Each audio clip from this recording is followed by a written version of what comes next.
Hello and welcome to episode 40 of the Game Train podcast. I'm Callan Davison and joining me again is Carl Smith. Hello. Hello there. We are still in LA at the moment. Yes, we are. Episode 40. Yep, we thought we would drop episode 40. So we've got a bit of a different episode this time. It's not a game review episode. It is a Who Won E3 episode. Who won E3? Who won the question people ask every year. Exactly. Also, we're going to have a look back at the PlayStation 3 in our Games of Our Lives. Oh, yes? Yeah, we're going back. That's good. Yep. We're going to have a chat about the Overwatch League that we went to. Yeah, we went to that today. That was that was good fun. And also, we will read out your hype, love, and lame trains. Yep. A bunch of you wrote your hype and lame. Sorry, not love. Yeah, love is only for us. Your love is only for us on Game Train. All right, but before all that, let's get into news.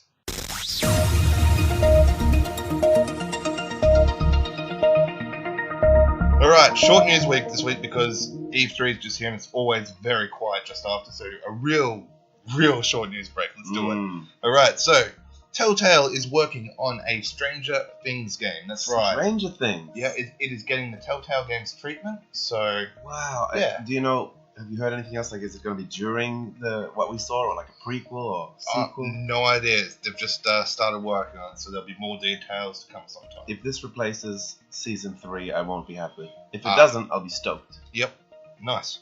Also, the Yoshi game, which was coming to the Nintendo Switch. No, don't say it. I don't want to hear this news. It's been delayed to 2019. So it was showing off at the E3 Nintendo Direct last year. But yeah, it's been pushed back to 2019. It was supposed to come out this year. Got delayed. Dang. And yeah, that's it for the news. Damn. Alright, that was really quick. So, we're going to have a little chat now about the Overwatch League that we went to today. Yes. We went and checked that out in LA. It was the last round before going into the playoffs. Yes, it was. And actually, Genghis Twan gave us the idea. He is our Overwatch resident. Yes. Yeah, he was very excited to go to this. I think he came to LA for this, and E3 was a bonus. He came for E3, but he saw that Overwatch was there. So he'll just tell us that he was here for thing, but he knows he was here for E3. He knows in his heart. Yes, that's right. So yeah, we went and checked it out, which was, I've seen people do esports at events like, other expos and things, but I've never actually deliberately gone to an esports event to watch. Yeah, me neither. I barely go to sports events to watch sports. See, I go to sports all the time, so it had a similar vibe in a way, kind of. I don't know, it was really hard to explain. It was at the Blizzard Arena in LA. Yeah. Which was kind of cool. It's like inside this TV studio. And it probably fitted a couple of hundred people in there to watch. Yeah. And they have the two set teams that are playing set up down the front on their computers, etc. They have big, massive screens all around so you can see what's going on. And they have live commentary there going on and all that sort of stuff. Yeah, it's pretty hardcore. A little bit more leaning on that thing that I just said earlier. I do actually legit believe that is the first sporting of any kind event I've ever gone to outside of school. Wow. Okay. So my first. This is the true new generation. My first sporting event was an esports event. Well, there you go. Yeah, it was weird being there, and watching that sort of thing. Like there was a lot going on very, very, very quickly. Yeah, like I could see that Genghis Twan, he was right up in there straight away. His eyes were locked onto the screen and cheering when everyone was cheering. But even as a gamer myself, I have to admit I found it really tricky to follow what on earth was going on and when. Sometimes I'd see something and go like, oh, that's a pity. And then people would just roar cheering. I'm like, oh, is something good? Did something good just happen? Yeah, I've played a couple of hundred hours of That's Overwatch. better. Yeah. Couple of 100 hours of Overwatch, and I was still lost at times. I was like, I don't know what's going on. What impressed me the most, though, here, was the whole, just watching these people do these, like, ridiculous moves with, like, the snipers. Like, that was some impressive shots. Like, so quick. Like the Widowmaker hook. Oh, this one guy who was playing Widowmaker, he hooked across the room. The opposition was going the opposite way he was moving. He stops mid-hook and gets a perfect headshot and takes out the opposition player instantly. Crowd goes wild. It was pretty exciting. That was pretty cool. Yep, and both different matches we watched were like neck and neck. It was the best out of 5, and 2 times we ended on like 2-2. Yeah. With the one more decider, so it was pretty exciting. I was so impressed with the production values. I didn't expect that. Like No. There was like walls of screens everywhere with like people's faces and stats, and you could see the characters at all times above like each separate player. Yep. It was a sold out event too, because on the way in, someone actually asked for any spare tickets on our way in. We're like, no. Yeah. Yeah, so that was interesting, and there's all these different teams. So Australia is getting a team eventually, supposedly a Melbourne team. Yep. Yeah, so which is pretty cool. Yeah, that'd be kind of cool if they come into it in season 2 or season 3 when that all sort of kicks off. Yep, they'll get a lot of support. Oh, they will. So that means the Overwatch League will come, down to Australia sometime. And considering that Melbourne is trying to like make its the capital of esports in Australia by hosting the Esports Open in September. Yeah. So it's gonna be interesting, because then I reckon if Melbourne puts a team in soon after, you could easily see Sydney putting in a bid for a team as well. Yeah, because they'll want to get on board too. So that was it's gonna be an interesting different thing we did in LA. Yeah, that's probably the start off of what could segue into our games we've been playing. Yeah, in a weird way. Yeah, look, just in a quick thing, I don't think it'd be something that I could go watch every week. It would have to be a special sort of thing. There was a lot going on. I think a fighting game tournament would be a lot easier to watch. Yeah, that really made me feel like I'd love to watch a fighting game, or even something like easier to watch from a distance, like StarCraft. Yeah. Something that I could follow. I feel like an old man saying it, but I just couldn't quite follow. You want to watch a one-on-one game rather than a 6v6 game. So I know what's happening and what's at stake and who's who. Because like a Counter-Strike is also really hard to watch. I think that might even be harder to watch again. Yeah, people look even more similar. Yeah. And like the playing field is so even. Yeah. At least there's different characters in this. But exactly. Yeah. It's still so quick. And when so fast. I just felt a bit like let down when everyone was cheering, and I wanted to be right in there with them. Yeah, it's like watching a sports game live, but you don't know the rules and why everyone's cheering. Yeah, exactly. Yeah, but let's segue into the actual games we've been playing. Yes. So now that E3 is behind us, we haven't been doing much in terms of gameplay, just a few games on the old Switch. Yeah, because that's usually all you can take with you. Yeah, exactly. We're not carrying PlayStation 4s around in our bags or anything. Yeah, that's true. Although Genghis Twan does have a travel Xbox now, so next time we might have more stories for you. So, the 3 of us jumped onto Fortnite on Switch the other night. Yeah, to check it out, after they announced it. It's free at the moment, so we all jumped in and had a couple of rounds at it. We were awful. I spent most of the time teaching Genghis Twan how to build. Yep. While strangers walked up to us thinking, "What are you doing?" and then just shot us. Yeah. That was about it. That was pretty much it. Yeah, I don't think I took out another player. I think I hit a couple, but we'll have a much more in-depth review. I think when we did play it, we were all falling asleep. Well, Twan fell asleep during the airdrop. Yeah. At the start of the game, when you drop in, and it's like, all right, guys, let's do this. And I looked over, and Twan is just still sitting upright, asleep. To be fair, we were all extremely close to that. Like, it was just the end of the day, a massive day. Yeah. We're like, let's try this out. I'm like, sure. Another one that we jumped onto, I don't know if you have, but Twan and I did, we jumped on the old Fallout shelter. No, I didn't get a chance to jump on the Switch. I have played it on the mobile though, but didn't check out the Switch one. Another cheeky freebie, which is good. Yeah. I was struggling a bit controlling it with like the joystick and the buttons, because on mobile phone it's all touchscreen. Oh yeah. And then I remembered that my Switch is also a touchscreen. Oh wow, you do forget, hey? Yeah, you do. Yeah. And so I switched between both, so it's gotten a bit more manageable now. Nice. And how did it feel? Did you compare? I prefer it on the Switch because it's just more screen real estate. Yeah, of course. And I mean, it is all about real estate. Yeah, it's just better, and the Switch is great because it's still portable. Yep. And Fallout Shelter is one of those games that you would just pick up, play for 10 minutes, put down again. Yeah. But the Switch is perfect for that in its sort of save state style of playing. So yeah, that was pretty cool. And of course, another one that we spoke really briefly about the other night was Hollow Knight. Yeah, that was awesome. We jumped onto that straight away. I jumped on first. I didn't get as much done as Callum, but it immediately felt just incredible. The art Yeah. style was stunning, smooth as ever. And like the first thing that struck me was, besides figuring out it was a Metroidvania, was the amount of paths you could take and directions in this thing. Yeah. The deeper you go in this game, it gets just even more ridiculous because you start forgetting which ways to go. But a good thing, there are maps in the game you can get. So Goodness. do not stress about that. Okay, yeah, Do not yeah. stress about that. You can get maps. I mean, it wasn't so stressful. It was just kind of like well, at least adventurous, like overwhelmingly. it is adventurous. But before I got the maps, I'm like, how am I going to remember which ways I have not gone? When I got the maps and stuff, I'm like, right, now I can go. There's that little gap up there that I have not been to. I haven't been over there. It's got a very Metroidvania feel. Yep. Carl hasn't gotten very far yet, so I don't want to sort of drop spoilers. But I have gotten a few new abilities, which opens up the game a bit more. Great. In different ways. Yep.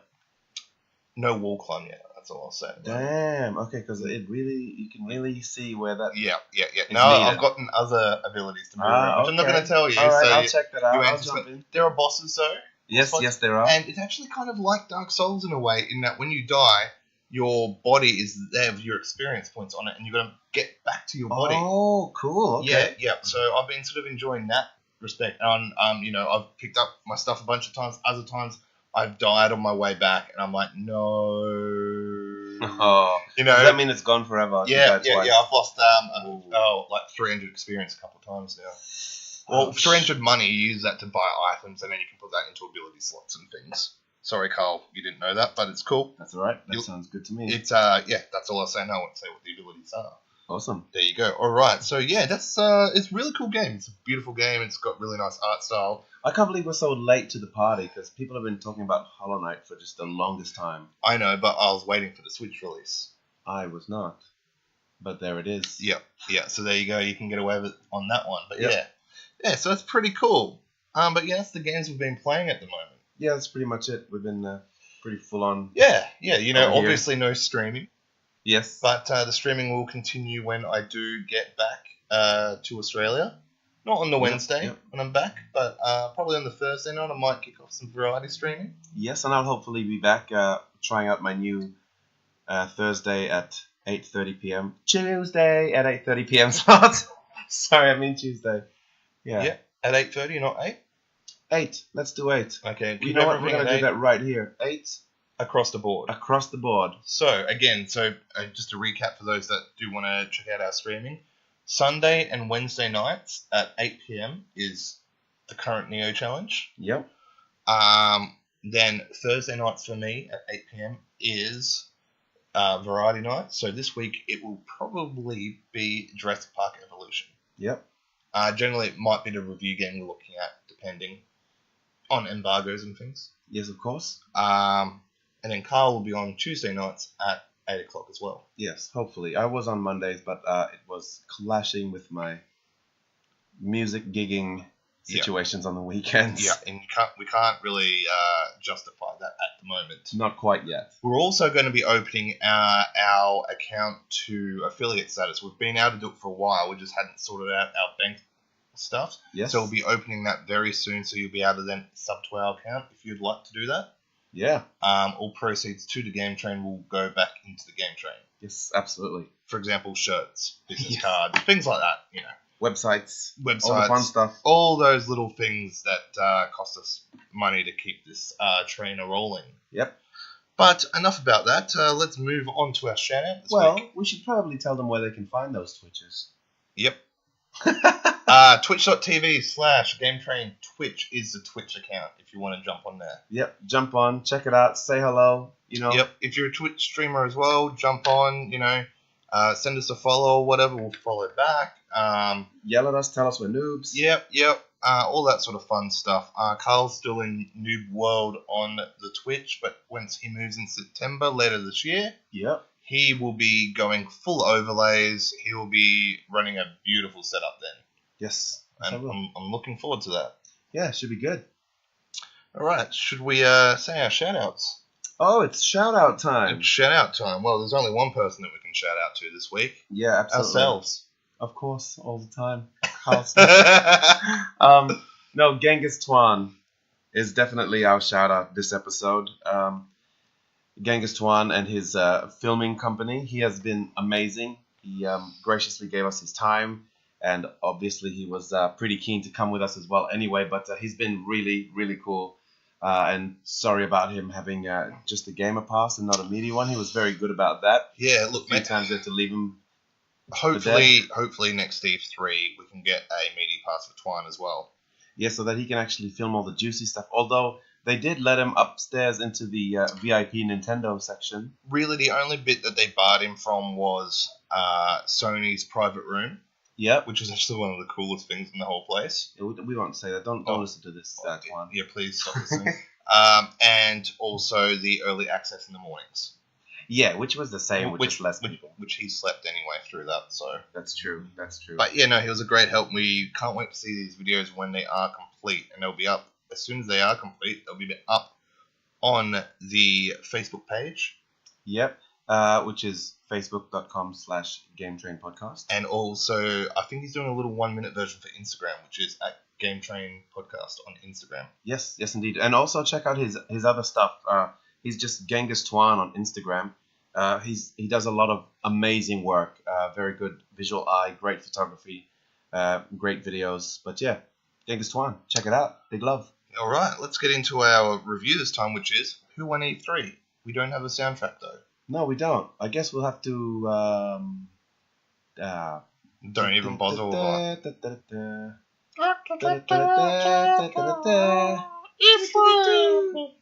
Alright, there you go, guys. There's your improv E3 I intro. think that was almost the Superman. I hope we don't. Yeah. Well, you know what? I might even save that for next year's E3 as well. Oh, and no. that could be our E3 intro music. Really? No. Oh, good. Unless people request it. I do professional beatboxing, and that's the best we could come up with. Why didn't you just drop a beat? Yeah. It's too late. It's 11 o'clock at night in LA. Yeah, that's true. All right. Who won E3? Well, let's start off with EA, right? Okay. No, they didn't. So next. They showed Anthem. Anthem's cool. Anthem's cool. They showed that.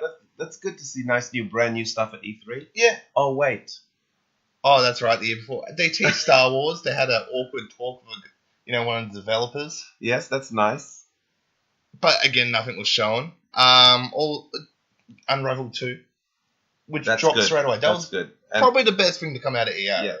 And when it's like a quirky little indie game is the best thing to come of your E3 showing. Yeah, look, No disrespect to Unravel 2. That game looks incredible, and I loved part 1. Yeah, I will be buying that as soon as I get home.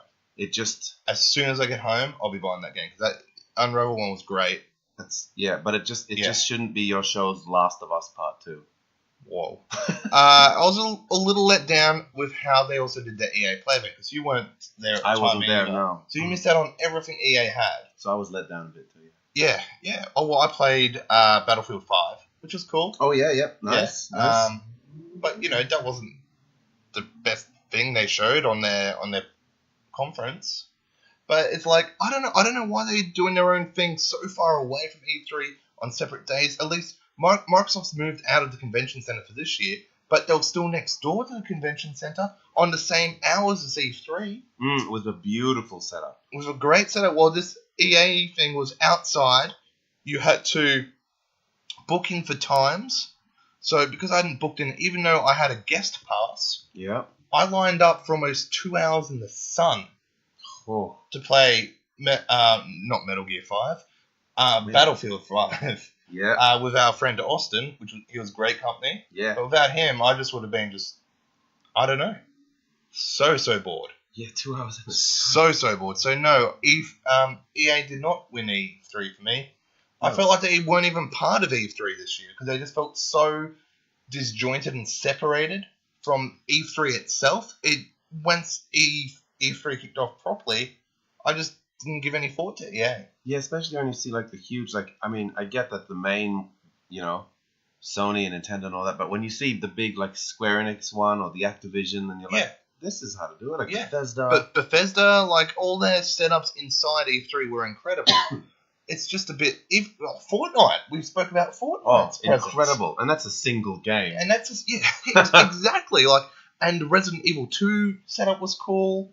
Like they had the gates to the police station and all that set up around. The whole Capcom setup was really cool. It was great. Had that Mega Man. Oh, EA just, I don't know. It was this outside mini festival thing. It was like they went for this festival feel up in Hollywood days before E3. Like I guess they were trying to get like the early news and all that, but everyone was like, not really that excited for it. No. Hopefully next year, if they don't want to be inside E3, maybe they just make it at the same time as normal E3 and maybe move closer to where E3 is, somewhere around there. Who knows though? I mean, they probably really, really tried. Could you imagine, like, just the marketing people and stuff? The costs and things of trying to make something like that happen. Although they are EA, so I wonder.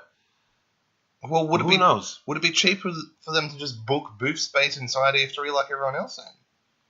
Oh man, booth space inside E3 must be just. It would have to be cheaper than booking a private lot at the Hollywood Palladium.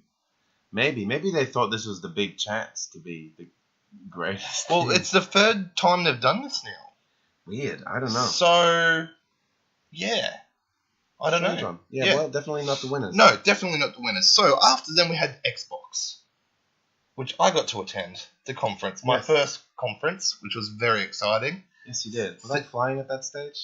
No, you watched that at like 6 o'clock in the morning before you got on your plane. Right before the flight. Yeah, so you would have been buzzing on that flight.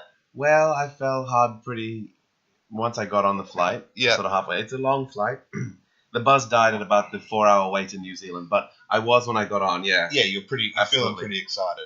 Well, that show was everything it needed to be. Xbox rolled it out this year. Like, they must have said after last year, and they were trying last year, but they must have said, right, E3 2018, we have to hit the audience with every single thing we have. Even if it's just a 10-second tease of something or... Hold nothing for next year. Yeah. I'm sure many companies are like, let's just do this year, let's hold off and let's keep this one for next year so we can definitely have a strategy going forward. I'm pretty sure watching that presentation, it seemed like Microsoft just wiped and blacked out the whole of next year.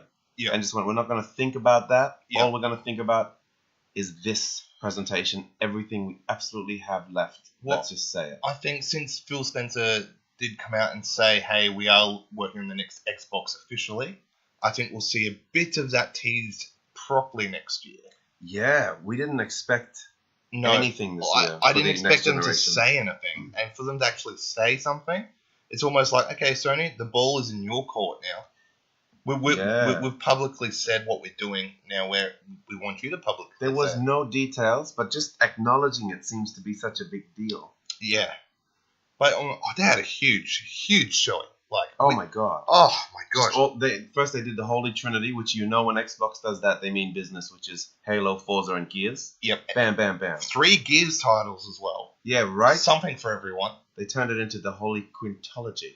Wow. Is that a word? I don't know. And then their Forza showing. It was a tease of Halo, really. It was a trailer. The Halo, yeah. Little tease. Well, you got to see the engine, a lot of the engine. And they showed wildlife, and there was a lot there that took a while before you knew it was Halo. Yeah. There was animal stampedes, and it did look incredible. Everything was said to have been in an open world, and Yeah.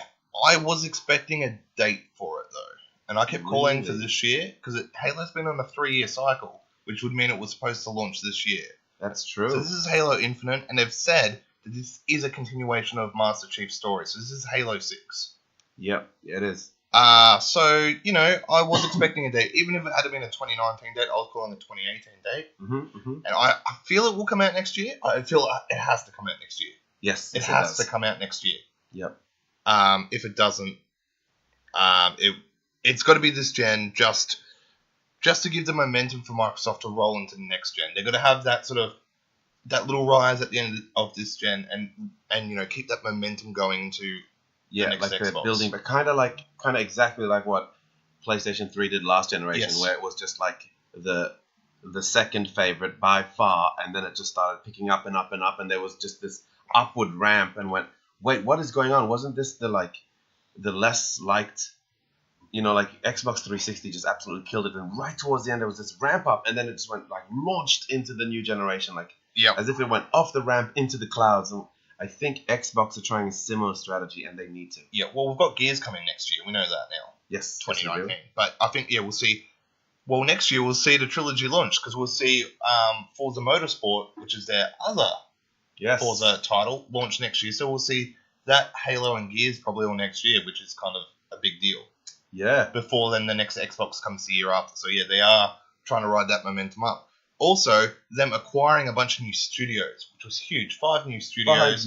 Going under the Microsoft Studios banner. So all these studios are going to get a huge injection of money from Microsoft. Yes. To make, exclusives for the next Xbox. Yep. I mean, granted, there has been some hiccups in the past with buying studios. But something, call me hopeful, but something feels really good. And really fun about these ones. Yeah, and some of these guys have worked with Microsoft before. And Ninja Theory? Yeah. Oh my god. Oh, imagine what they'll do with a budget.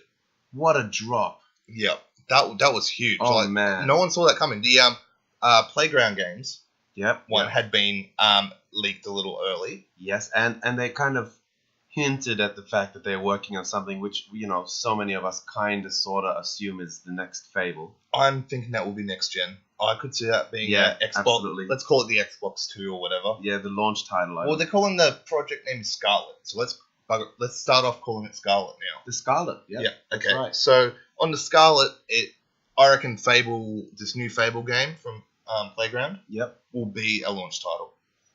Yeah, and it's funny that the new Forza is in like a similar setting as what Fable could be.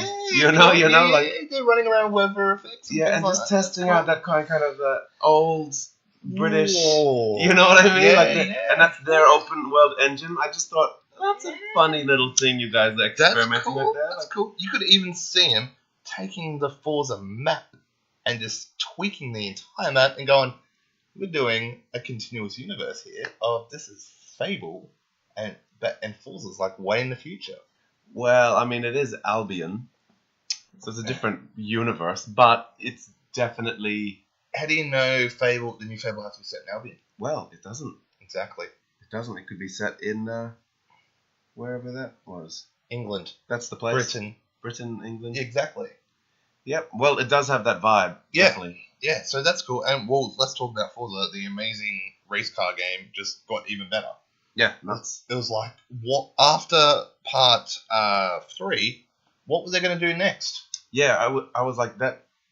You could just put it somewhere else and it'll still be Game of the Year, like racing Game of the Year. Just chuck it, in Japan or wherever, but just change nothing. And that was the big rumor that it was going to be Japan, and everyone's like, "It's Japan this time, guys!" And everyone's like, "All right, yeah, cool, that makes sense," and all that. Then they dropped this trailer. And you see the English countryside, you see Edinburgh and all this. I'm like, whoa, someone got it wrong. Yep, we've got England. But then, they go and add... Well, we've got Britain. Yes. And they go and add dynamic weather. Dynamic weather which changes. Yeah. Now, we don't know how often that will change. But it changes for everyone at the same time. And it's every car on the road are other people.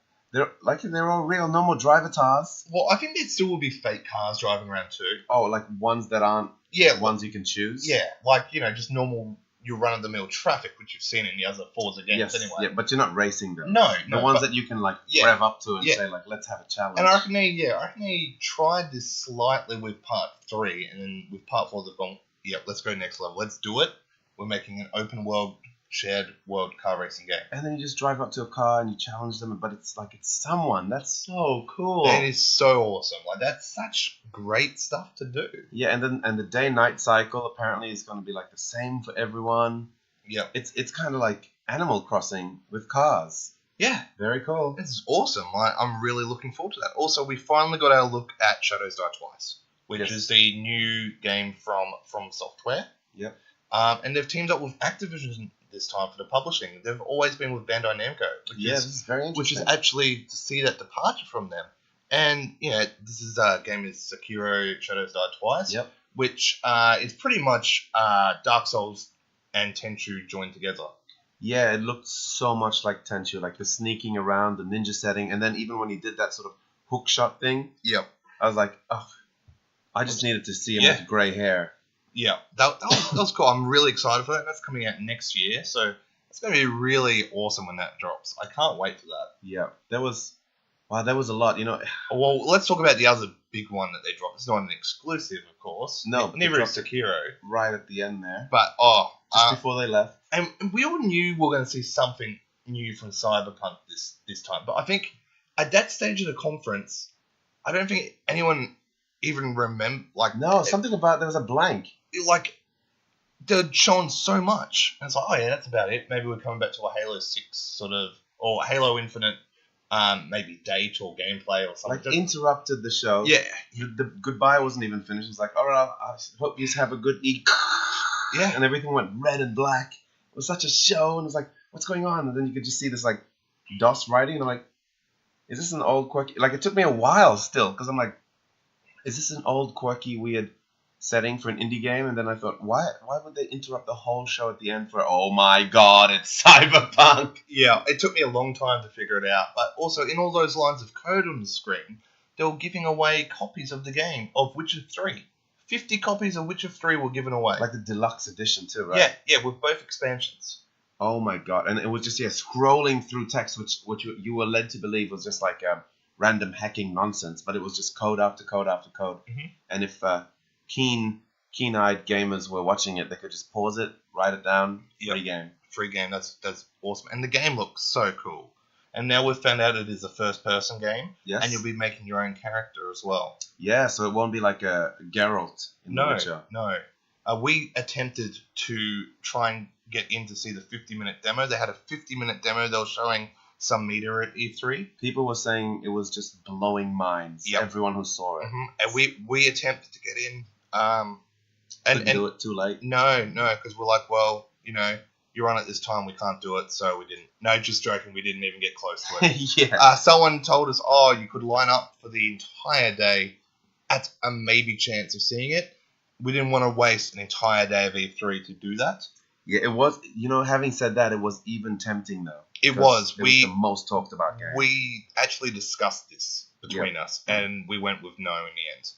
It was close though, so sorry Yeah. to the listeners that will be outraged by that decision. Yeah, but I wasn't going to sit there for 9 hours to maybe get a look. Yeah, that's true. That is true. And it wasn't like gameplay, it was a guided demo of gameplay. Yeah, so we wouldn't have even gotten to play it. It would have been a dev, which would have been really cool to watch them play it and talk about the game. Yeah, it was a hard one, but if it had been a guaranteed thing, I reckon one of us would have done it. Oh yeah. If they had said, if you sit here for 9 hours, you'll get in. Then yes, one of us would have done it. I don't know how we would have worked this out in the end, but a lot of rock paper scissors. Yeah, someone would have gone and done it and got to check out the game, but it wasn't happening. Anyway, so let's move on from Xbox. Let's talk about Bethesda. Right, so everyone that's listened to our Day One Wrap knows what happens with us. We don't need to go through it again. Yep. Sorry, we just got a bit fanboyish over that Xbox one. We did. Oh, yeah. Way a bit there. With the Fallout 76 exhibit at E3, we lined up for a long time to see nothing.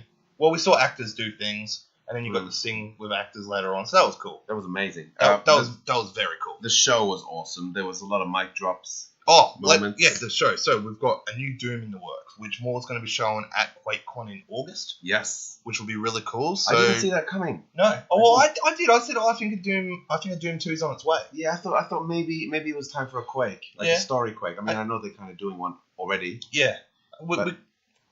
Yeah. Well, it should be Makes cool. sense. Oh, Doom Eternal, it's called Doom now. Eternal. They said there's a reason why they haven't called it Doom 2, and you'll find out when you play the game. Eternal. I like that there's Doom Eternal, Halo Infinite.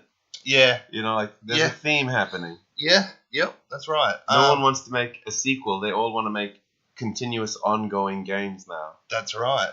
Yep. And they said there's going to be twice as many demons this time. Holy moly! It was already non-stop. And you experience Hell on Earth as well. That's exciting. So because the other one was set on Mars, wasn't it? Yes. Yeah. So. Or in Hell? No, on Mars. Yeah, and then you go to Hell, of course. Things like that. So you go to Hell. No, wait, leave me alone. All right. Anyway, so next one. Take that one back. Was also they showed off some new Prey DLC. Yes. Yep. They also showed off the new. They showed a trailer for Wolfenstein DLC, which comes Yeah. out next year. It's a Yep. co-op game where you play as twin girls. Yep. Just some two random twin girls for the no spoiler version. Yep, that's right. Just twin girls. Look Yep. at that. Wow. Where did they come from? It's set in Paris. And it's It's set about 20 years after Wolfenstein 2. Yep. Yep. And the girls are 20. Yeah. Yeah, that's right. That's right. Enough about that. Yep, that was cool. Yeah, remember that cool stuff that pregnant lady was doing in that game? Anyway, so let's move on.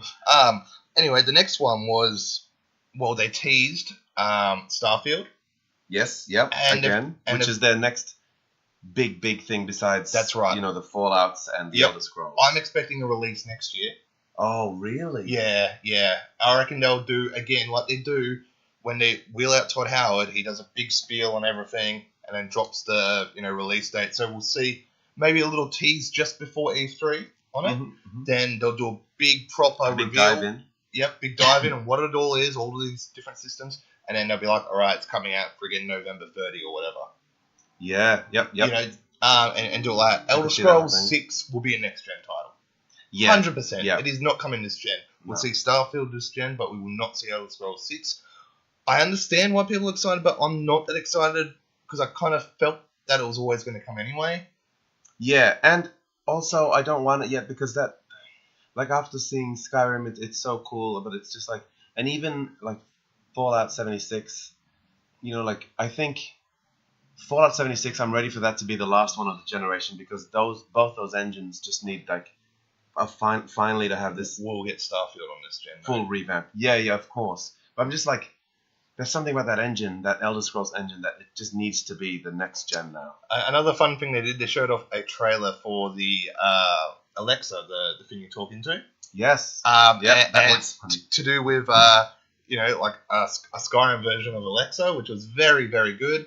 It actually turns out that's an actual game. Yeah. What? Yep, you can download it, and it is like a old school text-based RPG. That's amazing. So everyone thought it was just a trailer, just taking the piss. Yep.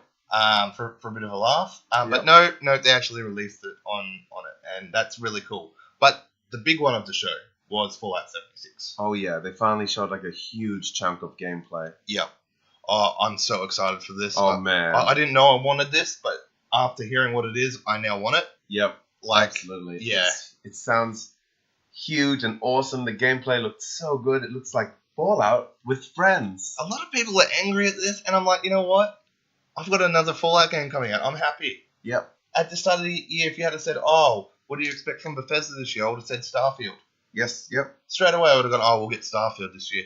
No way would I thought a new Fallout was coming. Especially like a substantial proper one. Maybe like a sequel to Fallout Shelter. Yeah. Or something weird and quirky. Maybe like some sort of Skyrim shelter. But I don't know. This one's, on 4 times the size of Fallout 4. Yeah, crazy. Open world. You can build stuff everywhere. You can fight other players. A lot of people are annoyed that there's going to be no NPCs, that it's all players, and that you can see where you are and everyone's on the map at the same time. Yeah. Well, you know what? They're having a beta for this. They can change these things if it doesn't work. Exactly. If people are like completely outrageous, but come on, let's try it. Yeah. Let's try it first. Yeah. Let's have some fun on the beta. See what it's like. It might work. It might not. Being able to do absolutely anything though, and having that weird, that strange feeling of distrust throughout the wasteland feels so Fallout. Like walking up to someone who's dedicated themselves to being a tradesman. Yeah. And thinking like, can I just trade with this person, or are they going to start killing me? Or should I kill them and take all their wares? Can I make alliances? Should we make a giant community? Should we start up a trade line across the map? And could you imagine just being like this huge community, and people know like if you come in here and you shoot anyone, everyone in here is going to kill you, and you'll have to get out. But we all stick together, and when there's fights, we all go out and fight together. Like, what are the possibilities? I know, it'd be so much fun. I'm looking forward to playing this. Or a full Lone Ranger. Yeah. Yeah, so I was really, really surprised with this announcement, but really happy. And of course, the other one was Rage 2, which was the Walmart leak. Yes, and that's just looking cooler and cooler the more they show. Yeah, it just looks like a really, really fun FPS game, not taking itself seriously. It's just going to be a bit wild. It's like a first-person Mad Max, really. Yeah. Yeah. Kind of like what the first one was, but like more fun and more, well, a lot more open. Yeah. I think it's just going to be just silly, and having Avalanche on board is just perfect. Yeah. Perfect for that. Yeah, no, that's really cool. But and that's coming out next year as well. So that's another cool thing. What else we got? We've got Ubisoft. Wait, and they dropped Fallout Shelter like right then and there. Oh, on the Switch. On the which Switch. we discussed before. But yeah, that was cool. It was nice cool. for the Switch owners. So it was a pretty cool show, the Bethesda one. Yeah. Well, actually, we should go on to the Square Enix one before Ubisoft. Yes. Right, so Square, a few complaints from people about Square, how they just showed off stuff that was shown on everyone else's stages, like the Kingdom Hearts trailer, same trailer that was shown off elsewhere. There was also that other game with the thing. Game with the thing. Yep, Just Cause 4. Just Cause 4, of course. Yeah, of course. Tomb Raider was showing off again, so we kind of knew what was going on with Square. We didn't. It was strange how they did their own show, but then showed pretty much everything that they showed at all the other shows. I was hoping, especially because they're showing their own show. Show. How many times can you say show? That they would show the Marvel game. Yeah, we didn't get it. Where is that? I don't know. And that was the time to do it. That was the thing that would make that show worthy. Probably Tokyo Game Show will see that. I hope so. I hope it hasn't kind of just been swept under the rug, because now's a bad time to sweep it under the rug. And no Final Fantasy VII Remake, so sorry to all our listeners that were really hoping to see some more on that game. We kind of thought we wouldn't see anything but maybe a tiny teaser. Nah. Not no even way. a teaser? No, I didn't expect it. That game is starting from absolute scratch, and they don't want to talk about it. Are you saying it's going to be a PlayStation 5 game? It could be. It could be. Wow. Yeah. It could be a launch title. Yeah. No. Yeah. So look, I'm happy Kingdom Hearts finally got its release date. Not happy that it's not this year. I tell you what, though, if Final Fantasy VII Remake is a PlayStation 5 launch title, oh gosh, it'll sell consoles. Oh my gosh, that's what it'll do. It'll make a lot of people angry today, but it'll sell a lot of consoles on the launch. Oh my gosh, what could Xbox do? Nothing. Nothing. You can't counter that. No. How do you even? PlayStation then win the next generation by default. Unless they go with the original. I think they're scrapping that whole episodic idea because people were just like, yeah, don't do that. Don't do that. Give us in one nice package. Make it awesome. Yeah. Just make it 15, but paint it with 7's story. Give us 8 in 15's engine. The end. Yeah. Give us 9 in Kingdom Hearts engine. Whoa, that'd be yummy. Wow. Yeah. Oh, I could do that. Yeah. Oh, yeah. Yeah. There's so much cool stuff they could do, but hey. So, yeah. And then that was pretty good. Also, Tomb Raider was cool. Played a bit of that. Yes, yeah. You liked it? I thought it was alright. I like Tomb Raider? Well, as I discussed on the on my Xbox Experience podcast, where I got the hands on in the Xbox area, someone inverted the controls on me. So, right. So I was having all sorts of trouble making jumps across gaps and things. Yep, good. Look, I don't know. I actually got to sit down, finish 1, and play 2 when I get back. Yes, good. Do that. 2 is fantastic. So, yeah, I might not even bother finishing 1. I might just watch the end on YouTube and just jump into 2. The end. Really? Yeah, but watch it. You might like it. Okay, alright. And then, let's roll into Ubisoft. Yes, that was cool. Wow, yeah, okay, Ubisoft. Assassin's Creed Odyssey. Oh my gosh. Yep. Wow. Yep, 2 different playable characters. Shotgun girl. Well, you can't interact with my game anyway, so yeah, but if we're going to review it, can't just both play the girl. How will we know what it's like to be playing as the guy? What's if I get the game first and I choose the girl first? Well, I already said shotgun right here in front of everyone, and the sanctity of shotgun. I'll remove this bit from the podcast. You'll always know in your heart. Yep. So yeah, you can play as a man or a female, starting from the start of the game. Yeah. And you spend the whole game as that. You know what? Yep. If you play the girl first, I hope there's beards. But you can't design your look. Yeah, maybe it grows. Wow. Like Bayek. Yep. Yeah, right. Yeah, right. It looks like they've almost taken a small departure from the stealth style. There are large battles on beaches. Yeah, how have they've just like upped the ante again. Yeah. And more boats we saw. Oh, I'm liking the look of the boats, and in the collector's edition, you can actually see kind of how the map is, and it's set around the Greek islands. So you'll be going to like Mykonos and places like this as well. Gorgeous. Which is actually, I've been in Mykonos, probably the most beautiful water I've ever seen. Oh wow. Yeah. Okay. Crystal clear, you could see right through it. Just looked stunning. And their boat game is gonna be up this time because they're working on Skull and Bones. Of course, Skull and Bones as well, which is their other big title that they're still working on. Yep. So they're already gonna be just the boat masters, which they already are. Yeah, well, Skull and Bones pretty much looks like Sea of Thieves, but supercharged. Yes, but then Sea of Thieves look like Black Flag, with just more water and less assassins. This is true. So it's like gone and come. It's kind of doing what the Tomb Raider, and then there was Uncharted, and then Tomb Raider came back, and it was like a lot like Uncharted. Yeah, it's an interesting bit of boat wars happening out there. Actually, yeah. Something else at the Xbox when they announced they showed off trailers for the 2 expansions for Sea of Thieves, so that should be cool. Yes, of course. But that game's so memorable that we spoke about it. Yep, that's right. Well, it looks cool. Yeah, it looks cool. Looks Well, alright. I'll play them. Yeah, I'll play them. Okay, cool. All right. Yeah. All right. And what else? And they had Trials. Oh yeah, new Trials game. You were really excited for that. Yes, Rising. No. What's the name? Right? No, not Rivals. Reservizing. Trials. New Trials game. I had my notes, but now I don't. Yeah, that's right. That story later. So they had tandem bikes. Yes. That you two of you ride on the bike together, and you both all control your own physics. Yeah. And you have your own brake and, oh my gosh. and accelerator, which I feel is so Ubisoft of them. Yeah. Because of Trackmania had that similar game. Could you imagine streaming this game? Oh my god, a nightmare, but fun. It would be hilarious. Trials is already so hard. Now, Callan's never really tried a Trials game, so I've instructed him to go home and try the first one instead of Fusion. I don't know if any of you guys disagree or agree with me. Please let us know on the Facebook if you think I'm dead wrong and that he should just jump onto Fusion. But I feel like Trials HD on the 360 was still the pinnacle of Trials games. So okay. I'm telling him to at least try that up to at least and pass the medium levels. Right. Okay. Give the hard ones a go. Sure. Or do I just ignore it and then just jump onto a tandem bike with you when the new one releases next year? No, you got to feel that Trials hype.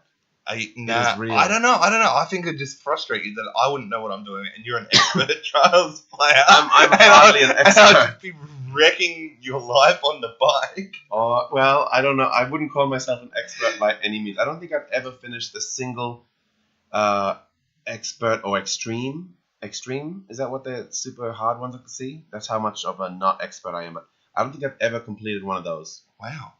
And you get like a lot of retries. Yep. Like 99? Maybe more? And I can't get through it. And the level goes for like 2 minutes. Yep. Wow.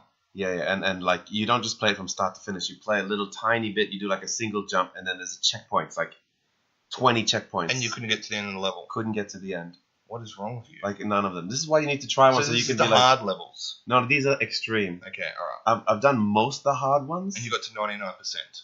I don't remember what the limit was, but I reached the limit, and they're like, you can't play anymore. Oh, you died that many times? Yeah. Oh, wow. Yep. So they just said go home. Yeah, just stop Don't trying. take your ball. Or take your ball if you go home. Yep, exactly. Yep, okay, cool.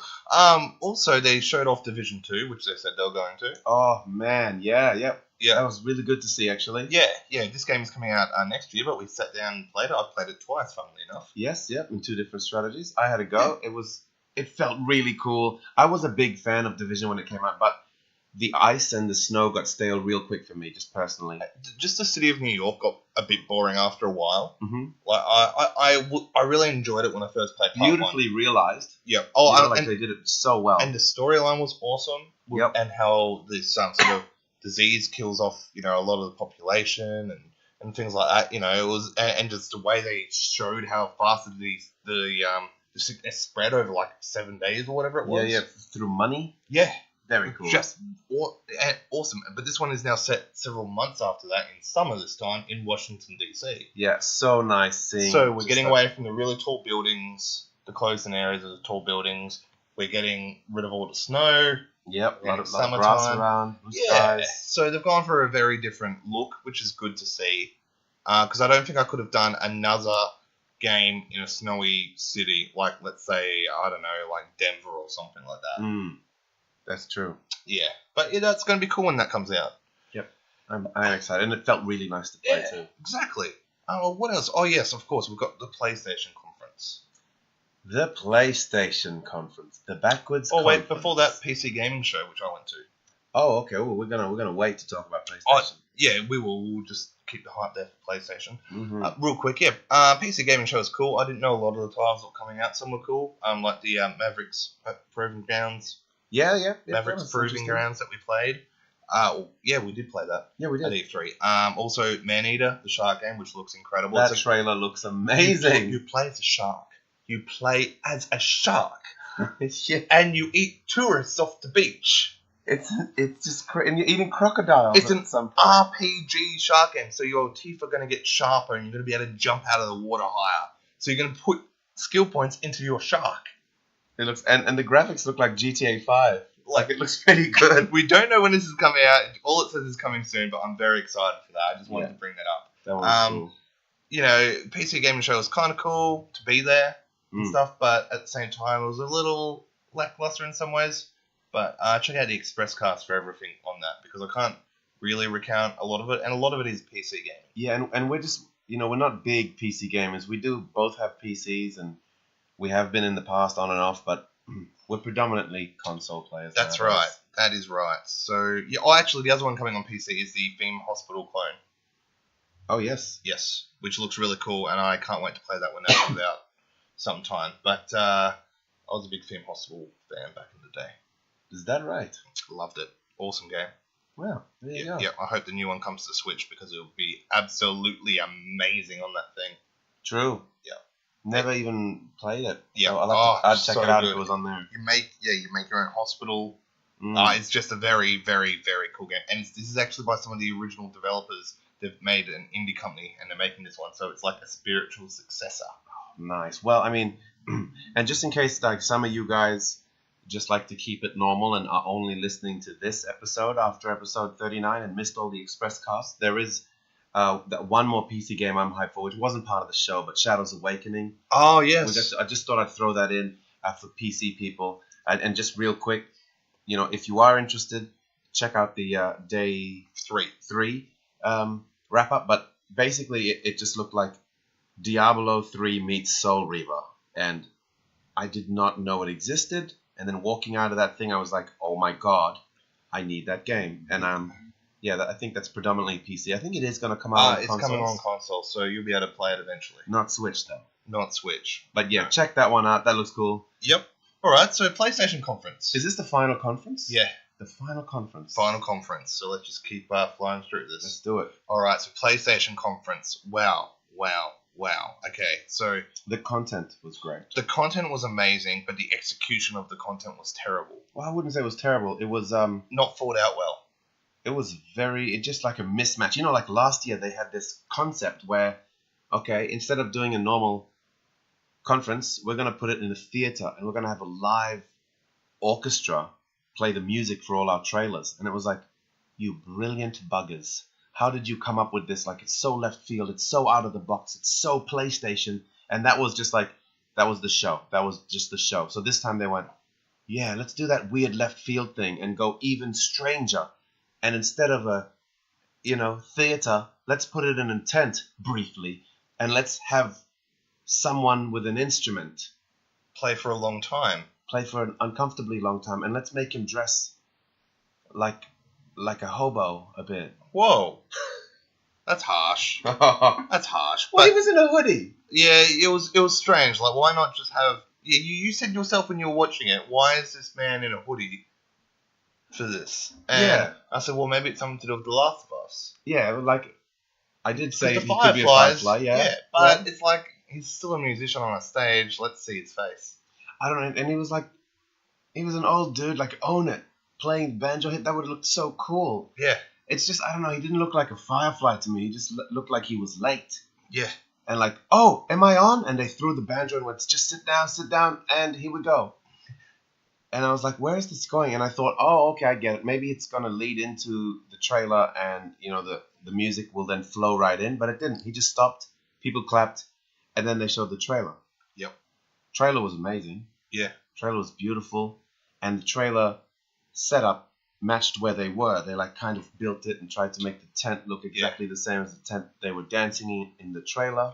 Oh, that trailer, the graphics in that is just ridiculous. We watched it off my laptop, but we watched it again on a cinema screen. Yeah. Whoa! Incredible. And wow. Yeah. You think that the facial expressions in that Quantic Dream game is good, but this is just next level. Yeah. It's gonna be something special when it does release. Oh, yeah. I'm anticipating 2019 release. Yes, yeah, absolutely. Almost like the swan song to the PlayStation 4. Wow. Almost like the swan song. Because I feel like we'll see the new consoles doing their thing from 2020. Oh yeah, okay, probably. Also, we finally saw Ghost of Tsushima for the first time. Not until there was a strange intermission. Thank you for interrupting my Ghost of Tsushima. How does that feel? That's exactly how we felt. Yeah.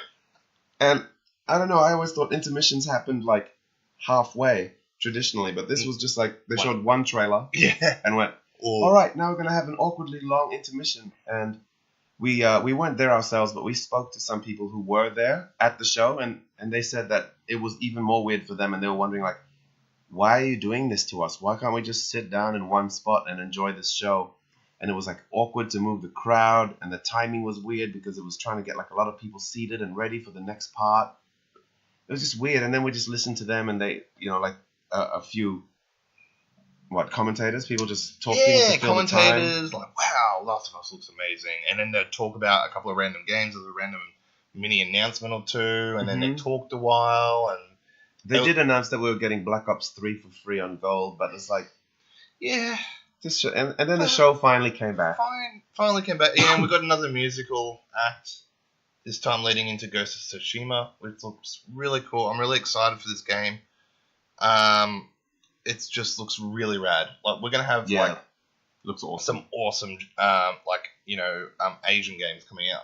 Yeah, I feel like this feudal Japan, these historical Asian samurai ninja games. I like the new post-apocalyptic setting. Okay, you know how everyone was just doing it, no matter what it was, whether it's Fallout or zombies or just I don't know, all that kind of thing. It was kind of everywhere for a while. Yeah, it's it just looked really fun, but it looked very Sony with the over-the-shoulder style.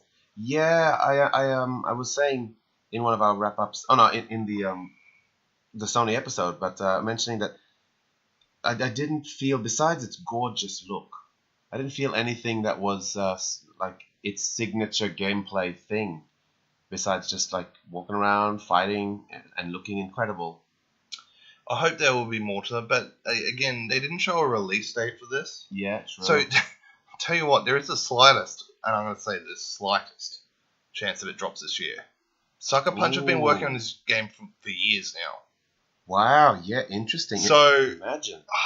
Man, October 26th, you reckon? No way. Everyone, not one person dropped a release date on that day. We were waiting, we were hoping, just because we wanted to laugh at whoever would dare, and no one dared. Yep. Which, for those that have been hiding in bushes for a while. Yeah, for those of you wondering, that's Red Dead Redemption 2. Which was not at E3 at all. No, there was a poster outside. There was a single poster somewhere. Yeah. I feel like these guys are so badass that 1, they take whatever budget they want. 2, they take as long as they want, whether that's 1, 2, 3, 8 years, whatever. When it's ready, it's ready. Mm-hmm. 3, nobody touches their date. No one in the whole of E3, no one's new game touches their date. It wasn't like October 27 last year where we saw Wolfenstein, Assassin's Creed, and Mario all just jump on the same day and went, all right, let's go.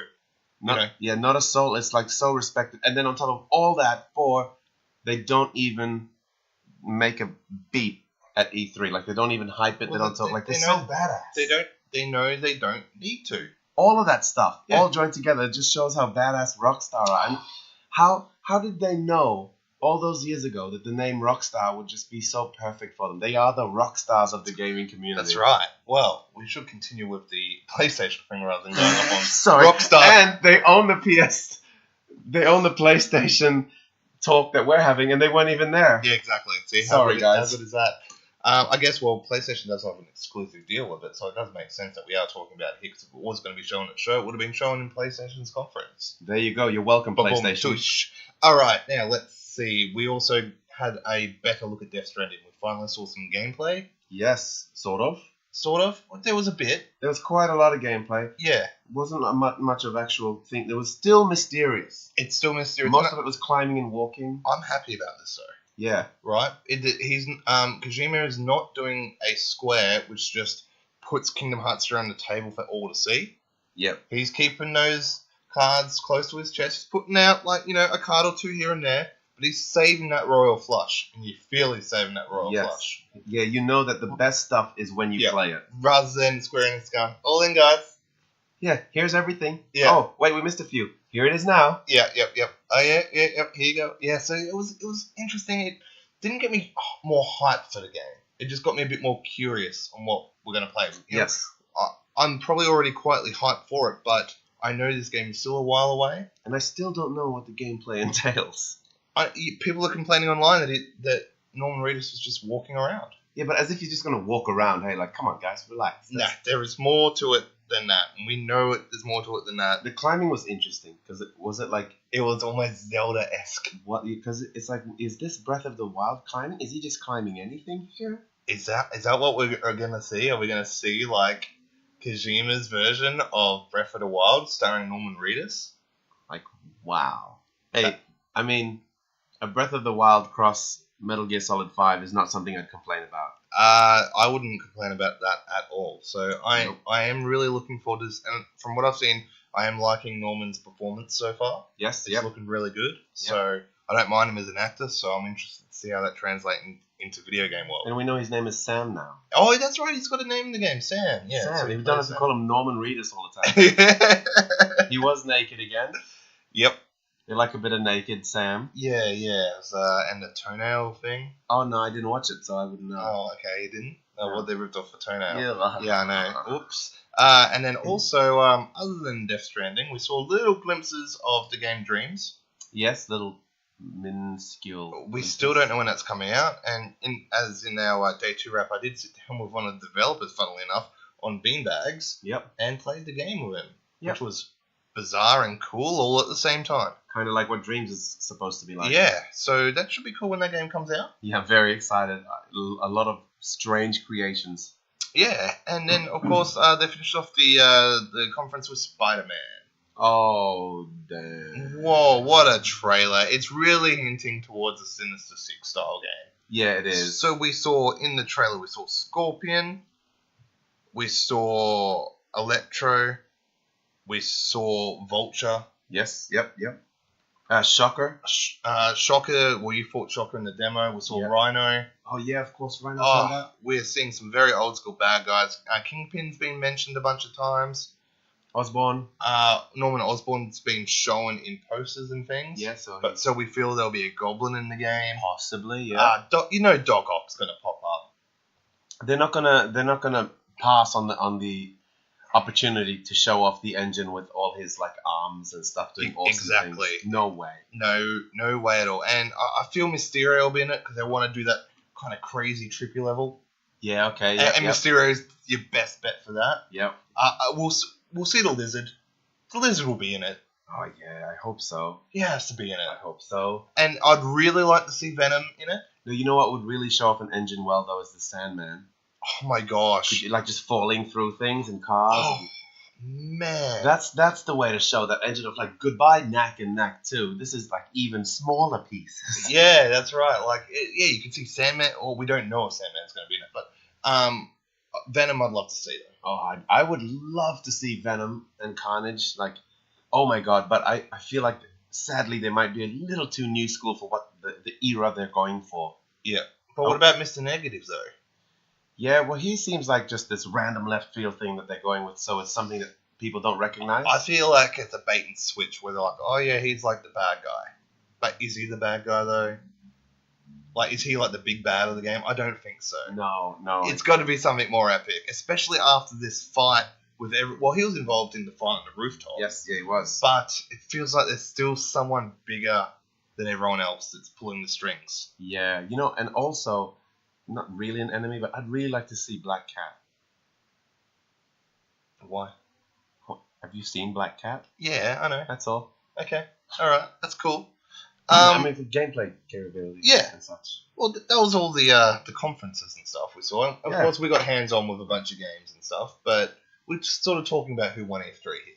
Yes. Yeah. So, well, first, easier. Who lost E3? Hey, we didn't even talk about Nintendo. Oh. Oh, wow. Oh my gosh. What are we doing? Oh my god, it is late. It is late. Okay, oh my it's gosh. midnight in LA now. Wow, Oh. we've been talking a while. We have been, but this is it's gonna Wow. go. Whoa, whoops. Sorry, guys. Oh. So Nintendo was at E3. Yeah. So they were, and you know what? This is what you get for not having a live conference where you're actually there. Yeah. And dropping your thing on the morning of E3 as well. Yes, when we're all ready to go and we have to sit in the media room and watch it on like strange internet. Yeah. So yeah, they showed off, well, a bunch of stuff. Octopath Traveler again. New demo they announced. Yeah, new demo for that. Mario Party. Mario Party, which looks really fun. Yeah. But most of it was for Smash. Yes. And the big announcement was every character, every stage, everything. This is the Smash. Yep. The ultimate Smash with the new characters of Inkling and the most requested character of the last 10 years, Ridley. Yes. From Metroid. From Metroid, that's right. I sort of like, I don't know, I guess, Samus's nemesis. He's this dragon-y sort of thing. Causes problems for Samus all the time. Yeah, so it just looks so fun. It is fun. We played it. Oh, exactly. We did play it, and we had fun playing it. It was awesome. It was really cool, and we got to fight the Nintendo guides up there while we had a little chat, which is really cool. Got some video of that, so we're gonna be able to show you guys. So yeah, that would be cool. Think we're just saying it. Also, Pokemon's another one, but that wasn't shown at their conference. It was it was teased before. It was shown beforehand. I got to play that, which was awesome as well. Yeah. Wow. What else did they show at the conference? Oh man, there was just we're Starlink.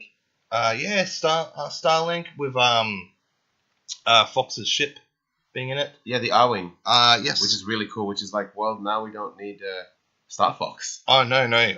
Well, Star Fox would still be cool, but yeah, this is what Star Fox should probably go to next. Yeah, it's what that last one should have been. And then they showed a new trailer for expansion of Xenoblade Chronicles 2. Oh yes, yeah, they did, which is kind of cool.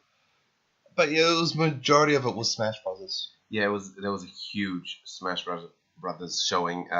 Super Smash Brothers Ultimate is what it's called. Oh and wow, yeah. They went into like so many of the details of what the different characters can do. This was really a trailer for the fans. Yeah. Because like a lot of the stuff, I'm not a huge player of it. Like I jump in and choose every person and press all the buttons and have a laugh. Yeah. But they really went into like, okay, this time you're going to be able to jump a little bit higher with this character. And now, this time you're using this character again, but we've adjusted this and that. And I'm like, whoa, you guys are just going all out. Mm-hmm. Yeah. So, yeah, that was pretty much all the presses now. We got them all. There was a lot this year. Yeah, there was a lot. So who did not win E3? Who did not win? Who lost E3? EA. EA lost E3. They didn't help themselves. After the last 12 months, I don't think they really did much there. Oh my god, that's so true. They really needed to bring back the love. Yeah, like, Anthem, everyone's like, it looks alright, but no one's losing their minds over it. No, I lost my mind last year for it. Yeah. I don't know why, but last year I was like, wow, this is the future. And then this time I'm like, yeah. Yeah, it's alright, yeah. Yeah, I feel like they didn't have a great showing. I don't think Square had that great of a showing, really, at their own conference. Like, I feel like, okay, we always talk about how Square seem to share too much. Yes. Well, they had their Kingdom Hearts trailer at the Xbox conference and then just replayed it. Why give that to Xbox conference? Just hide it away for your keep own. Something. Just keep something for yourself, guys. Yeah. I mean, it was so strange because Xbox seemed to do that. Like, Bethesda was right after Xbox, and yet Xbox still showed Fallout 76. That was bizarre. Oh, man. Todd Howard walks out. Yeah. I've seen Todd Howard live now. Yes, you have. Yeah. It's like Phil Spencer just walked around with blank checks to companies and went, this, and this, and this. You use what you got. Yeah, exactly. But, yeah. Having said that. Yeah. Look, I think Ubisoft had a fair showing. PlayStation's was good, but not great. PlayStation's show was. The games they showed was we knew what was going to be there. There was no big whoa moments. Oh, bar Neo 2, where I screamed like a little girl. Oh yeah, we didn't even mention that. No, we didn't. But Neo 2. But it was like the littlest little tease. Yeah, that's true. So, well, let's get to it. Who won E3? I feel Microsoft did this year. I really do. I think Bethesda came close. They did come close, I but think they came very close. Their big teasers are too far away.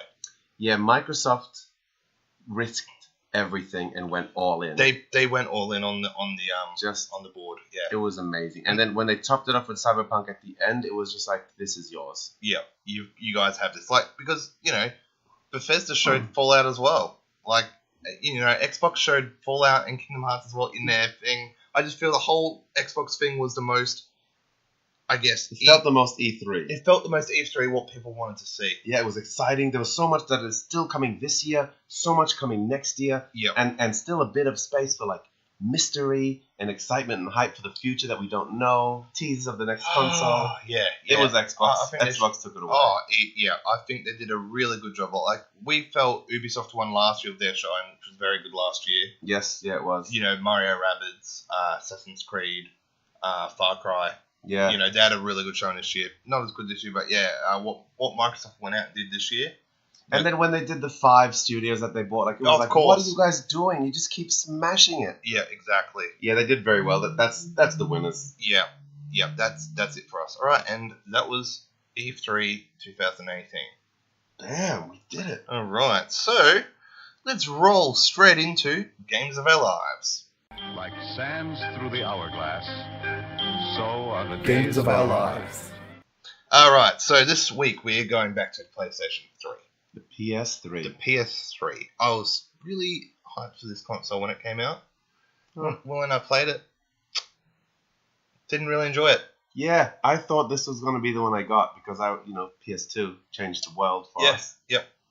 I don't know. There was just something about the PS3 that just didn't resonate with me. The controls were a bit too light. I didn't like the changes they made to the controllers from PS2, and I think that's what broke it for me. The very start, when they said, like, oh no, we're not bringing in Rumble because that's not the future. The future is 6-axis. Yeah. And they specifically said that we're not going to bring Rumble. And then people just were like, your controllers suck. Racing games suck. Fighting games suck. Shooting games suck. Bring back Rumble. Yep. Next minute, the DualShock 2 came back in the new version. Rumble. Yeah, that's right. So they picked up their app there. But this isn't consoles of our lives. It's not. No. That'd be alright because it'd be cool in the sort of, Yeah, no, it would. It would in shorthand. I guess so. Yeah, rather this one is cool. But so this is Games of Our Lives. So for me on the PlayStation, I didn't own many games because I switched to Xbox in this generation. Yep, same here. And that's where I had majority of that generation's games on that console, plus my Wii as well. Yeah, I went a little bit crazy because I got the PS3 right at the end, and I got it from cash converters. And so games were like $8, $15, and I just bought everything that I could think of that I'd missed out on that was exclusive. So I just smashed them. Kind of what I did with PlayStation 4 with all the remakes. Yeah. Yep. And so I played a lot of the exclusives, but I guess my favorite for the PlayStation 3, it had to have been Last of Us. That was just too good. Just too good. The story, the gameplay, like how tense I felt, like the characters, the ending. The ending that I hated and loved at the same time, like that I was so emotionally connected to. Yeah. I just really the starting. Oh, that game had start, me. Yeah, forget the ending. The start was one of the most intense starts to a game ever. I remember playing that game in the middle, and my girlfriend watching me, Jack, and she's saying like, "Oh, this game looks pretty cool." I'm like, "Oh, you should play it." And she's like, "Oh, I'm not really interested." I was like, "Tell you what, here's the controller. Just play the first 10, 15 minutes, and if you don't want to play it, I'll never mention it again." And yeah, it was like borderline tears and like attachments, and went, "Oh, I'm finishing this. I'm seeing where this goes. I need to do this." Like that. Yeah. Oh, wow, what a game. Well, I had 3 goes at Last of Us. Wow. Okay, didn't quite catch you. I did, but it didn't. It's all circumstance. The First time I had it, and then I started playing it, then I stopped, and then I went overseas. Second time I was overseas, bought a PlayStation 4, bought the remastered version. About a quarter of the way into the game, my PlayStation 4 lost its sound. That was it. That's nice. Yep, that's cool. So then, when I was back in Australia, I bought another PlayStation 4 over here, and then eventually went through and finished it. So I don't know if I really count this as a PlayStation 3 game for me, even though I first originally bought it on the PlayStation 3. Yeah, of course. Skate 1. The first Skate wins it for me. Skate 1, going Even third party. Even though The Last of Us is so freaking good, I just don't feel like it was a PlayStation 3 game for me. And you never did God of War 3. No. It was all game Skate, was mate. delicious. Freaking, when I picked up that controller the first time and just did that first all-in kickflip, I was like, sold.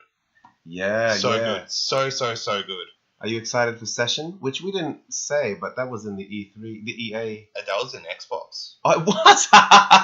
Good. It doesn't matter then. Because they won everyone's anyway. like, EA, please show us Skate 4. And everyone was waiting. All they had to do was show that. And man. It would have won E3 for a lot of people. Yeah, it would have. But they didn't. It didn't even tease it. And then Xbox goes, here's Session. Everyone goes, well, we're not getting Skate 4. But you guys just showed Session. And Session looked like Skate 4. Like, it didn't look like Tony Hawk. Everyone's clearing away from that now. Because they've dug themselves a hole. But yeah, PlayStation 3, hey?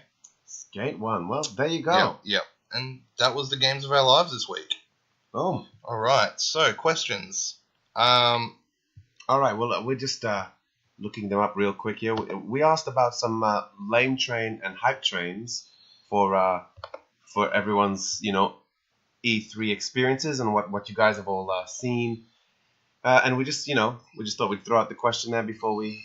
I think it's important to ask everyone. Like, we did a bunch of random Vox Pops around the E3.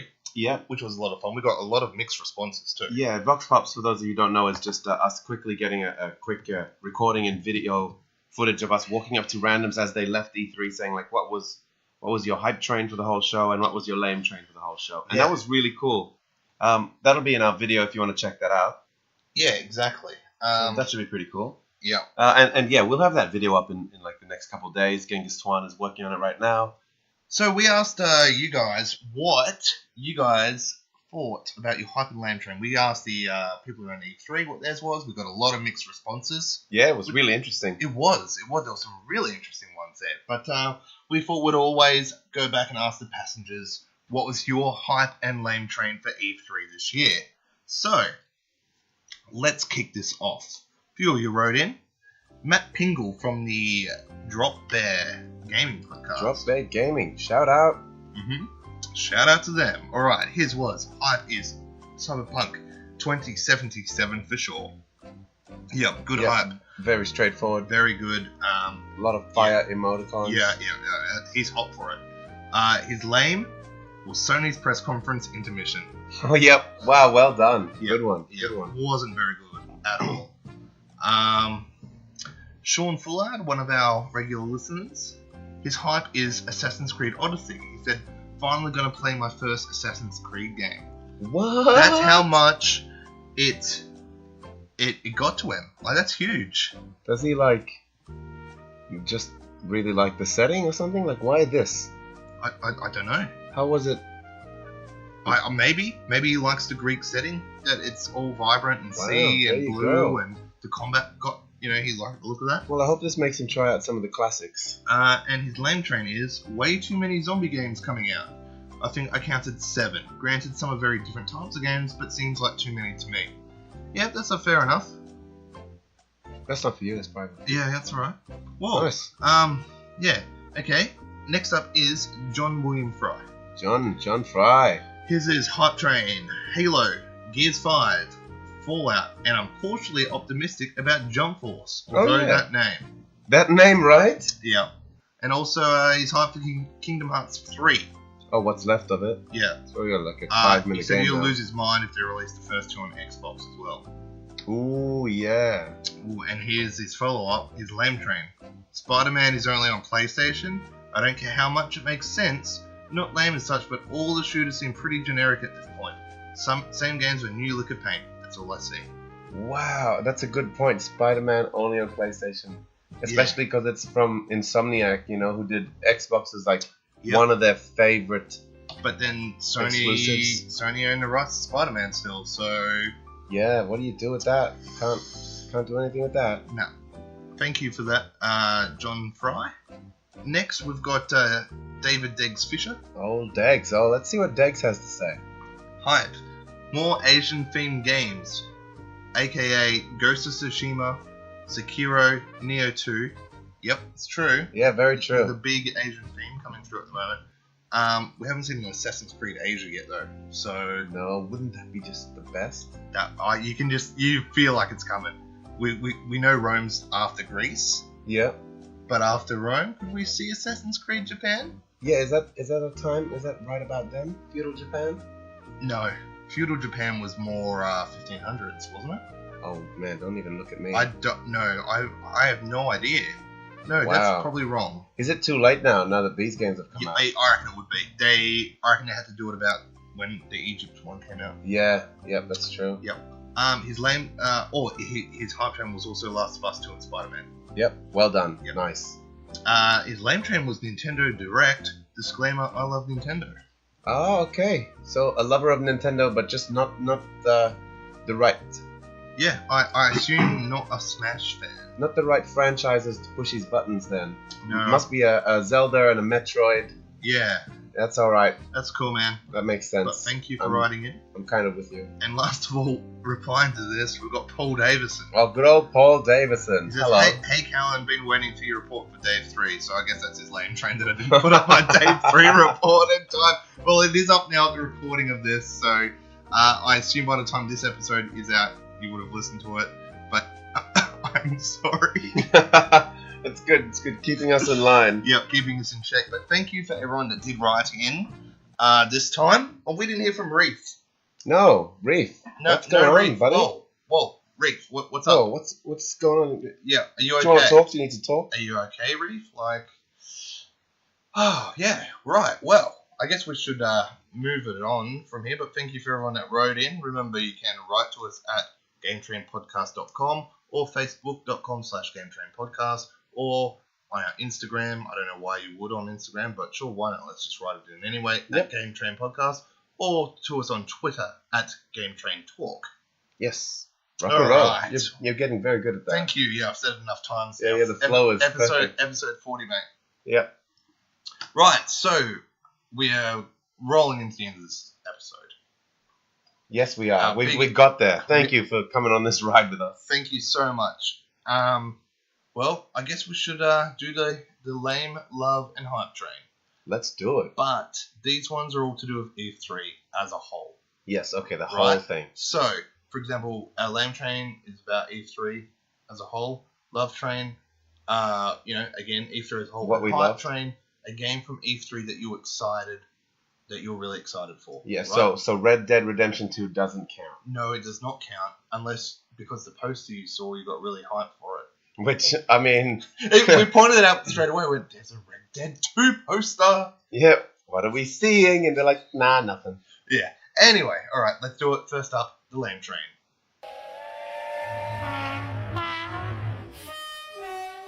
All right. All right, Carl, you go first. Yeah. Okay. man, what's your Well, lame my train? lame train is that I didn't get to play Assassin's Creed Odyssey. Yeah. That is my lame train. There was other things like the lines were long and things, but then we found out that was kind of our fault.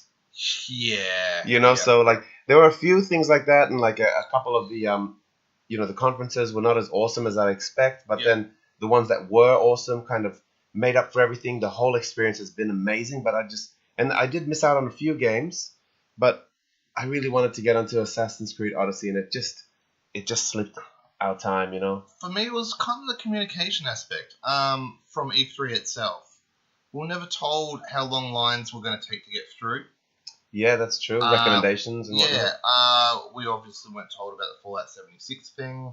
Yeah, you heard there's that gonna be story. Yeah, we've gone over that. That was interesting. But, that was all rectified in the end. I just feel like, even going in there, I expected to be handed a map. We weren't handed a map. We checked in Carl's jacket to a cloakroom, which cost him $10 an item. Well, we couldn't even Yep. find the proper media room until the next day. Yeah, that's very which true. is our fault for probably not exploring as much.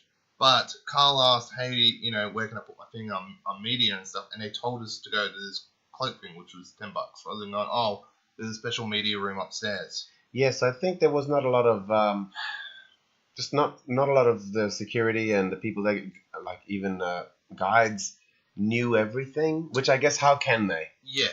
But still, if they don't know, I wish there was a place where they could say, look, I don't know, but all the information you need is over there. Oh, we went to the information desk. That's the thing. They told us to go to the other thing. Oh yeah, that's true. So, good times.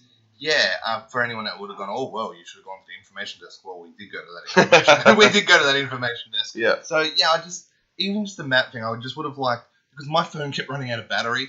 Yeah, and it was frustrating. It's like I wish I could have just had a map handed to me like they do at PAX. They hand you a book, right? And in that book, it's got every exhibitor in there, what they're showing or what they're doing or whatever. Yeah, a bunch of information, some cool articles, and then there's also these PAX maps in there. Yep. Which is, yeah, I just would have liked to see something like that. So that's my lame train. Yeah, that makes sense. Yeah. And of course the lines, but that's a given. Yeah. Anyway, on to the love train. All right.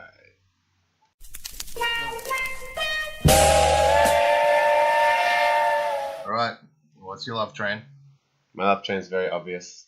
It's that moment at Fallout 76. Yeah. When I got to play the song from the trailer, the Country Road song, and all the professional actors joined in, and then all the random people came up on the sides of us and were starting to film and record it, and then they said everybody sing along, and everyone sang along, and like the whole room was united just for a moment for that one thing, and we were all excited about, community, games, music. It was just this incredible moment, and then I got to have cake after.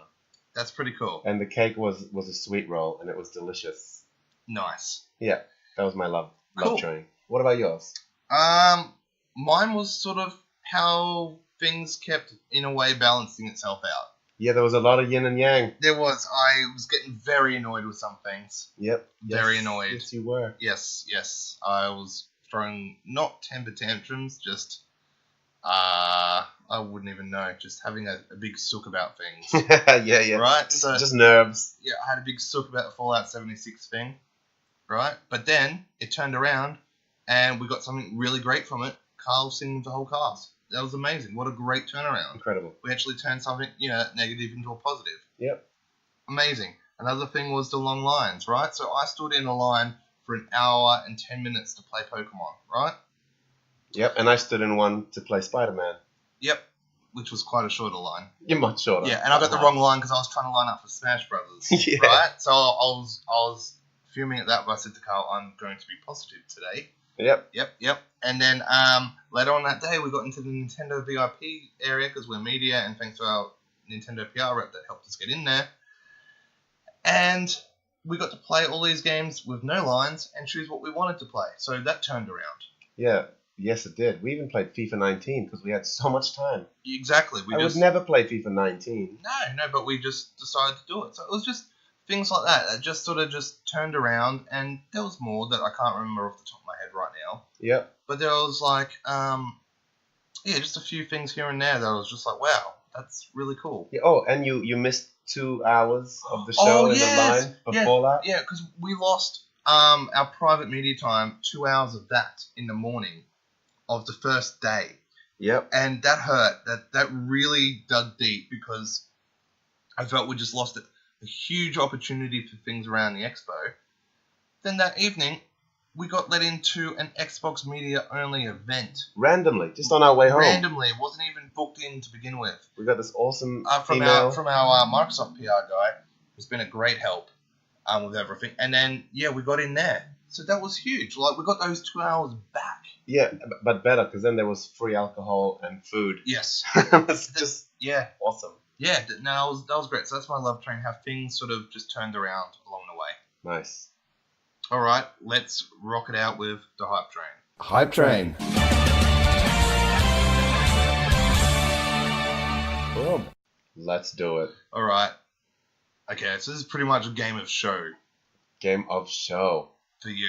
This is big. I know. This is a big. Scary one, actually. I don't like this because we've been discussing this, and I don't know. You made me second guess myself. Yeah, well, mine, let me go first. So you Okay. can have one last moment to just quickly rack your brain. You disgrace, you. Mine, I mean, you know, you guys are probably sick of hearing it, but mine is Spider-Man. I've been so hyped with seeing it and leading up, and I remember like leaving Australia to come to LA to do this whole thing. My one excitement and goal was like, I need to play that game. I need to feel it in my hands. I need to touch these controls and know that it feels as good as it looks. Because it's Insomniac, they are amazing. They did Sunset Overdrive. Their traversal skills are second to none. And like that Spider-Man 2 game on the on the PS2 was just incredible back in the day. And I thought, is this going to live up to that? You know, like with the current gen, please be amazing, please be amazing. And it was everything I hoped for, at least in traversal and gameplay. And visuals, it was beautiful. They sneakily made the whole demo in like sunset, so you get these awesome silhouettes of you jumping in the air doing crazy flips. I don't know what the story and like game content will be like, but the actual gameplay and how it feels is just like absolutely incredible, and I cannot wait till September 7 when I get that whole game. So yeah, that's my hype train. That's cool. Do you want to tell us more about Spider-Man while I continue? Oh my gosh. Okay, Oh Callan. my god. What is your? I mean, it's fine. It's fine. It's not even bad. It's I know. What is your hype? Wait. Let me ask you, ladies and gentlemen, Callan Davison. What is your hype train game of the whole show? All of E3, every single thing that you tried and touched and saw an ad for every showing, every conference. Okay. Do you want me to first tell you what not my games of show are first? Yes. To see how ridiculous this is about to sound? Yep. Let's do it. Not my games of show. Sekiro Shadows Die Twice. Okay. Not my game of show. Spider-Man, not my game of show. Crazy. Just crazy. Death Stranding, not my game of show. Ghost of Tsushima, not my game of show. Last of Us 2 is not my game of show. Okay. Pokemon? Pokemon is not my game of show. Super Smash Brothers Ultimate. Every character. Every single one It ever. is not my game of show. Goodness gracious. I know. Cyberpunk 2077 is not my game Oh of show. my goodness. Anthem is not my game of show. Yeah. Ori, Wow. Will of the Wisps. I played it there. Amazing game. Met one of the developers of the game. Awesome. Not my game of show. Oh man. Oh no. Yeah. So my game of show is Forza 4. Forza 4. Out of all the games there, yeah, Out I'm of so all that, I'm so Not hyped Assassin's for Creed this. Odyssey. I played it twice, and both times I had a grin on my face the entire time. And it was the exact same demo, wasn't Exact same demo, and I played it through it twice. I knew, or the second time I knew what I was expecting. The first time I didn't, but I just left it both times with this big grin on my face. Just like, wow, that was so awesome. it? Oh my god, and you didn't even try the multiplayer idea yet. You know, like, it was just a Nah. one-player little demo. Yeah, it just felt so good. It looked so great. That demo, though, just so people know, it was really cool how they did it. Like, they let us play all 4 seasons in a single track. Yep. And there was Sort of. many little challenges that you could do Within them. and I managed to get all the challenges done twice, so I was really Nice. happy. Yeah. It was so good, and I know I just compared to the other games, like it's like whoa, but Last of Us 2. But I'm like, well, I don't know when that's coming out. So yeah, you don't know where to put your hype. Yeah. Yeah. If let's say Last of Us 2 was coming out this year, probably I'd be more hyped for that because I'd be so excited to finally play it. But I don't know when it's coming. Kingdom Hearts 3 as well. That's another one. No hype. Well, it's next year now. Yeah, that's true. Plus, you know it all, so Yeah, exactly. So it was Forza just because it just felt great. Loved it. I can't wait for Kingdom Hearts 4, where like all this new stuff I can find. Stop it. All right, well that's good. That's a fine hype train, I guess. Nah, it's good. I mean, I did play it as well, and even Genghis Twan is excited to play this, and he doesn't like racing games really. No. And he had a go, and he's like, "Yeah, that felt pretty awesome." Yeah. So did Spider-Man. I played that, and that was great. But nah, Forza was just, I don't know. Wow, nice. There you go. Yep. True love. Pretty cool game. All right, guys, we're going to wrap it up. We did it.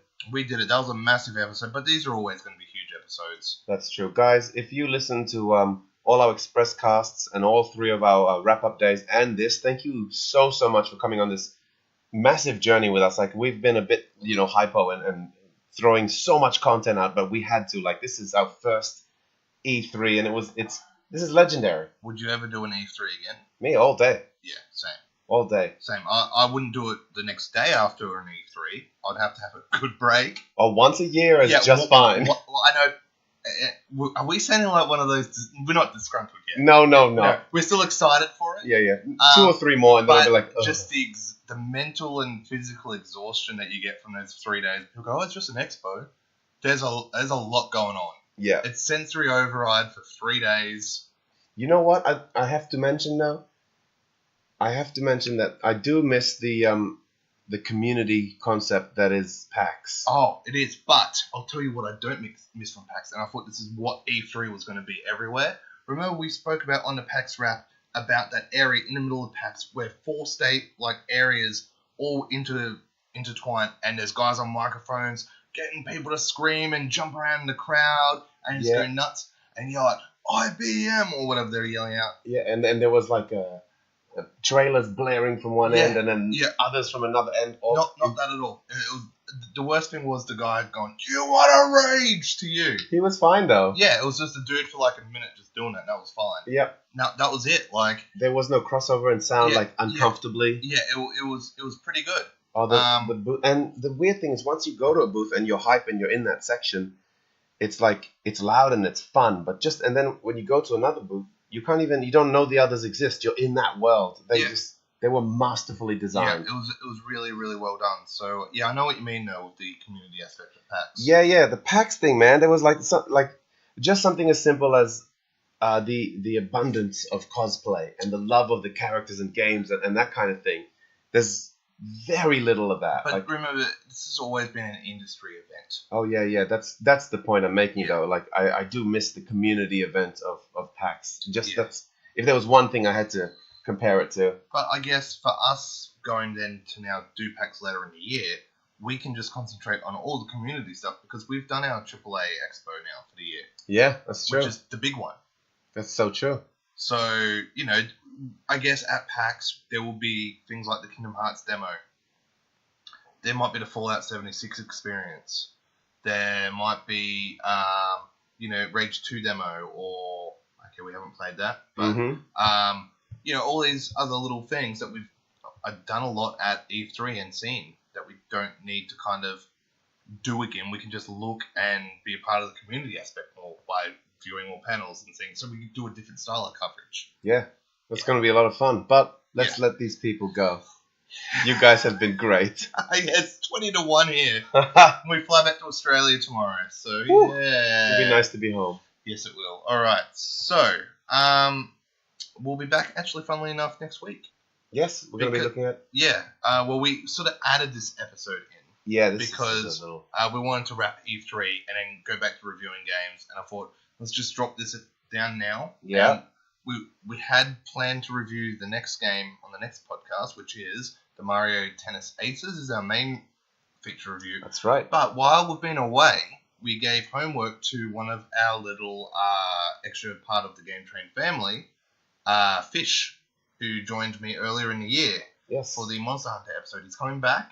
He's checking out Jurassic World Evolution. He's a huge Jurassic Park fan. And that game came out when we were coming over here. Yep. So we weren't ever going to review it. So I asked him, could you review the game for me? So he's, at the moment, playing the game, and he's going to jump in. We're going to do a pre-recorded little bit, which we're going to insert into the episode. Yes, about his thoughts on the game. So that should be cool to check out too. Yeah, be a lot of fun. Yeah.